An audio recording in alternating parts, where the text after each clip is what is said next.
Let's get into this DIY filter build. So what I'm using right here is my 1 3/4 inch hole saw, and my uniseals are 1 inch. And the reason why you want your hole saw to be just a little bit larger is so that you won't have any problem trying to pop in your 1 inch uniseals just like so. Because if you get a 1 inch hole saw, it's not going to work.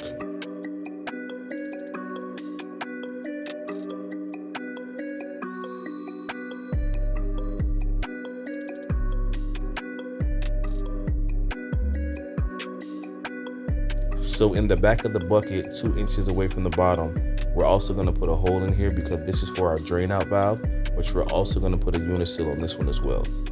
Also, I put a little bit of silicone around the uniseals on the inside of the bucket. This way, I want to ensure there are no leaks. And also, I put a hole in the top of this lid because this is going to enable us to connect the pond pump to this DIY filter. Now it's time to measure our PVC pipe for our outflows.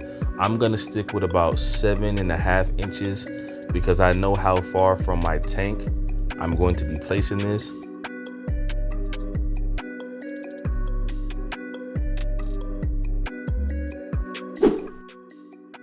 And these right here are my handy dandy PVC cutters that get the job done. Now that we've cut these 1 inch PVC pipes, it's time to put them inside of our 1 inch uniseals for our outflows. There are a few different methods that people use to be able to stick these PVC pipes through the uniseals. One method is putting Dawn dish soap with water and just kind of basically lubricating it, so this way it'll make it a lot easier to go through. So now it's gonna look like this. What I did was I put some silicones right here around the uniseals. Trying to wiggle the PVC pipe was a bit of a task, but some people, they use like dish soap and water, or some people use Vaseline. Even with using dish soap, I still had to use a lot of elbow grease. I also attached some PVC pipe and a uniseal at the bottom at the hole that we put in the back of the bucket, because this is what we're going to connect our drain out valve to. I got this basket right here.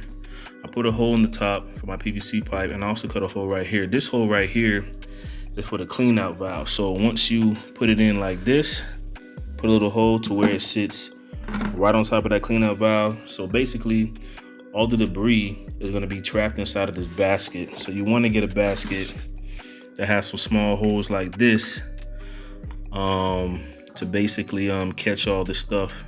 So the clean out valve is going to be used for when it's time to actually clean this this filter.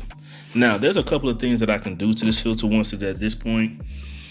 If I wanted to do a bog filter style, I could just put larger rocks on the bottom and then work my way up to the top. But I mean, people do that and then they use the clean out valve right here just to basically run the water through it and flush it out. So I technically could do that, but if I do that, I'm going to be losing a lot of beneficial bacteria. The beneficial bacteria is important for basically breaking down the waste, and if you do it that way, you're going to be basically flushing out all the beneficial bacteria in this. And also, it's going to be a pain to clean if I want to take it apart, because I'm just going to basically have to take all the rocks out one by one, which I don't want to do. So also what I did was, this is a T connector right here, and these right here are 45-degree elbows right here. This is 1 inch PVC pipe. I got some PVC pipe. So you have the option to connect 90-degree elbows or 45-degree elbows to the T connector inside of the bucket. Pipe in between there is only about 2 inches long, so I did that so it can be able to fit inside the bucket. So once it goes inside the bucket, it's basically gonna fit. Yo, if you're new to the channel, thanks for watching Pond Saga 5. Do me a favor, make sure you subscribe to the channel, set your alerts to get notified for my future videos.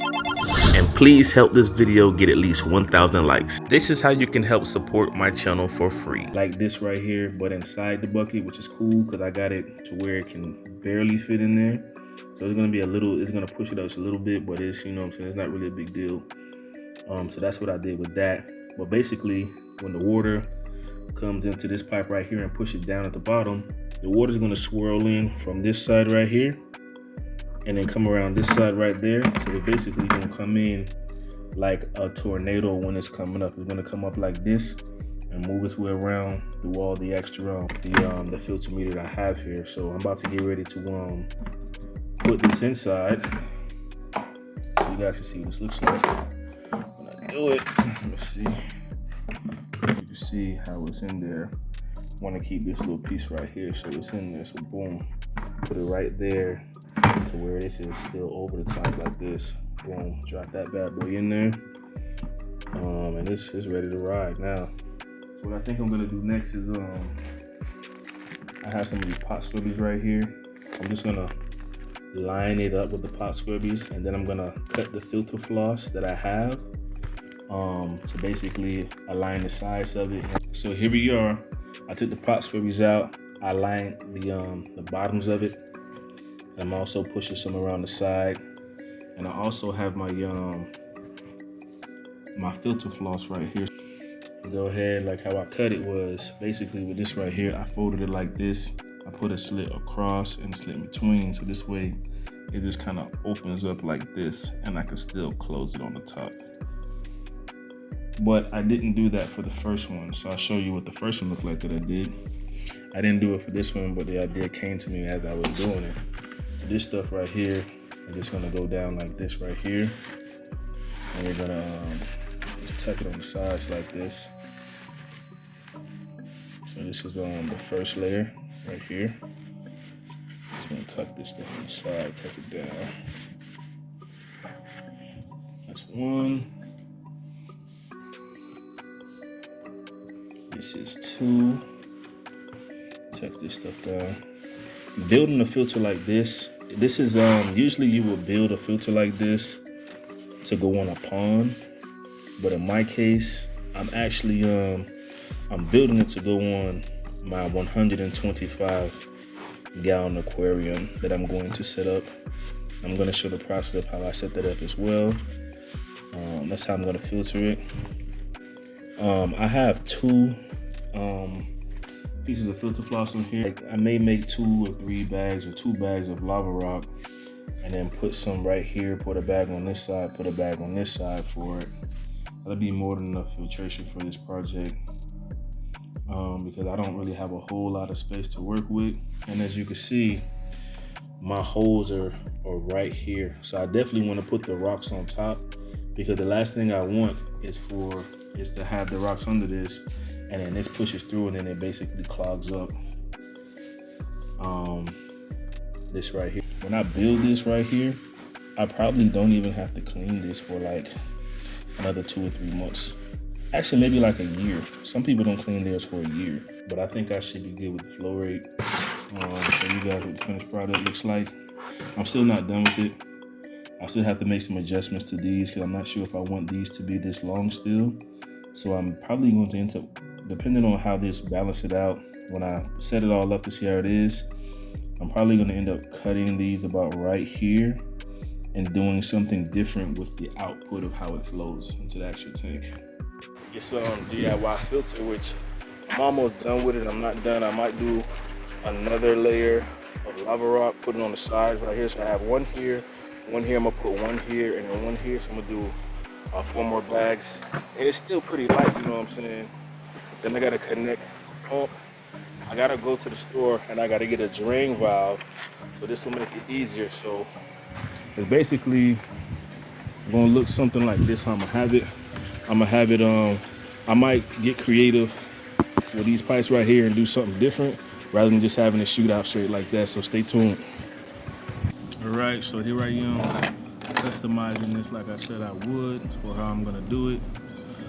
Using my PVC cutters right here. Let's see. I got it lined up where I wanna cut. Right in between here. This is how PVC cutters work. You hold them like this and squeeze till you cut it. Kind of hard to do it with this angle, so I'll be right back. All right, so I got the filter set up out here. I got it on a crate. So this right here is my drain out valve. This right here is a 90-degree elbow at the top, and I also added one at the bottom. As you can see right here, I put a little piece of PVC pipe to connect them. The reason why I decided to go with this design is because I wanted the water to flow back in similar to a wave maker and agitate the surface of the water. So what I did right here, this black connector piece came with the actual pump. I decided to silicone it to the piece of PVC pipe, so this way that no water would leak through. Is this came with the actual pump. I decided to silicone it right here, so we can actually so I could just basically do this later. Right here, this pipe right here is 70 3/4 pipe right here, PVC pipe. I had to go ahead and get a 3/4 plastic connector right here, so I can basically put this on top of this, and then I got a male adapter right here to 1-inch PVC, so I can be able to connect all this stuff. I added a 90-degree elbow at the top on both sides. This is how you bridge the water coming from inside the tank to go up and to go over, to go down into the filter, where the water then rises above the filter meter to get clean and then enters the tank again through the outflows. And remember that little hole that we put in the back of the bucket? I attached a 1-inch drain valve to help out with maintenance. This clean out valve has two purposes. One to assist me when trying to clean the filter, and the other one to help me out with simple water changes. If I do water change. If you're new to the channel, thanks for watching Pond Saga 5.